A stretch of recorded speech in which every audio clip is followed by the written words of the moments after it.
right, welcome back. Lexus Sunday Strategy. Time to air it out right now. Here's what I worry about. Not only am I worried about the Browns cornerbacks, but I'm worried about the fact that at 4 o'clock on Tuesday, the Browns trading deadline and the rest of the NFL came and it went, and the Browns didn't make deals.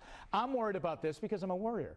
I'm worried about the fact that these guys who thought they should be traded and would be traded now haven't been traded, and they are going to be so bummed out that they don't want to play anymore. I'm worried that Brady Quinn is just down and his chin is scraping the carpet in the Browns locker room, and that Cribbs might suffer that, and that Williams might suffer that. In other words, I think that some of them guys looked at this as this is the last chance of escape. When they were not traded away, the reality is, wow, we are here and we're 1-5. Any worries about that? No, I would have loved to have you on my staff, Jim. As a warrior? As a warrior. Are you worried about that? No, I think in Cribbs' case, that's certainly not the case, that he wanted to stay here, and he was happy. He thinks this is a sign that he'll get eventually his extension. The other guys, I don't think so. I think now they're auditioning for next year. All right, team guy. No, I don't think, there's not that many trades in the NFL. Yeah, I know. This isn't like baseball. But this was unusual. This team was talked about a lot as being involved in trades. I don't think players anticipate that because it never happens before. I worry about the fact that you might have to go to the bathroom and I might have to do play-by-play on Sundays. Now, that worries me. All of Northeast Ohio worries about that right now. That happened one year. That punt's still got to come down. Browns wide receivers, they have been dropping the ball. Now, every week they say after they drop a ton the week before, they've been on the jugs gun, and it won't happen anymore. So they've had 21 drops this season. That is number 1 in the NFL. I mean, it's got to stop. You got to hold on to the ball. Jim, it's simple, isn't it? Hold on to the ball.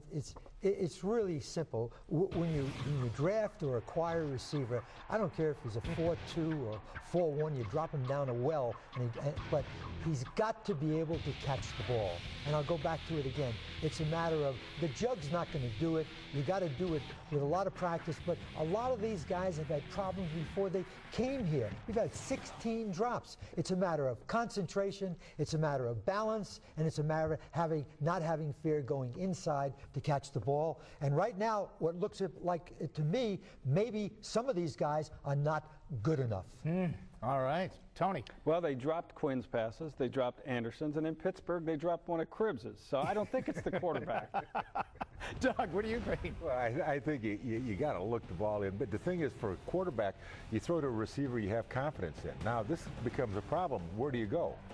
Well, here's the other thing, too. I mean, in the past, we worry about interceptions sometimes, and that Anderson can get on a bad roll and throw some picks. And that isn't the case right now. The case going into Sunday's game is that if he does throw a ball a little bit astray, this Packers secondary will pick it. They've got 10 already on the year, and they're 3rd in the NFL coming into Sunday's game. They're good. Starting the year, they had 3 out of their 4 guys in the starting secondary that went to Hawaii last year to the Pro Bowl. That's right, and they had Collins, who had 7 interceptions last year, ran back 3. They already got 10 interceptions, and the one thing they have, which is great, they have a +8 in the turnover ratio, and Clay Matthews, the 3rd, is their leading sacker, and he's all over the place, and he's going to be a great one.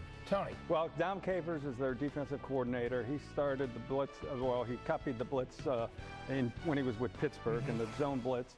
And they get a lot of pressure on the quarterback, and then they drop into zone coverage, so that's a pretty lethal combination. You know, Doug, I thought right away when we saw them in that summer night in Lambeau Field, I thought they were playing well that night in the 3-4. Yeah, they say there was 3-4, but there's a lot of, 4-man fronts because they put Capman's hands down because that's where he was before, and he's more comfortable that way. But they do the cross blitzes in the middle, just like the Steelers. Okay, there is a Clay Matthews on the field, and he's unfortunately wearing the green and gold on Sunday. Tony, I know you talked with his dad. Clay Matthews, our Clay Matthews.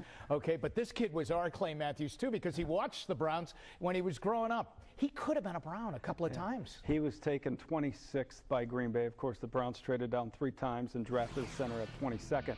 The interesting thing about Green Bay, under their general manager, Ted Thompson, he has never traded up into the first round. He's a classic trade down guy. This is the first player in 10 years with Seattle and Green Bay where he's traded up to get in the first round. So they thought a lot of him. Boy, Doug, he went to SC, walked on. He was 165 pounds, and then he ends up as a first-round draft choice.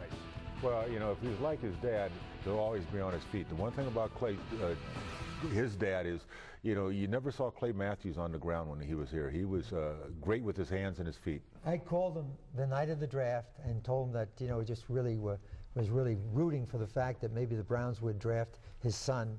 And he and Dave Redding, who's the strength coach with Green Bay, who was here, both said that this guy's got a great upside, and he's faster than his dad. Real quick, Tom. His dad also said nothing was given to him. You know, it took him 5 years to get in the starting lineup at USC, and his dad said he'll never forget that. He'll never take it for granted. All right, so we could have had Maluga, we could have had Clay Matthews, we could have had the kid Cushing, and we ended up with Mayava. We'll be back, and we'll end up with our picks here on Sunday Strategy on STO after this.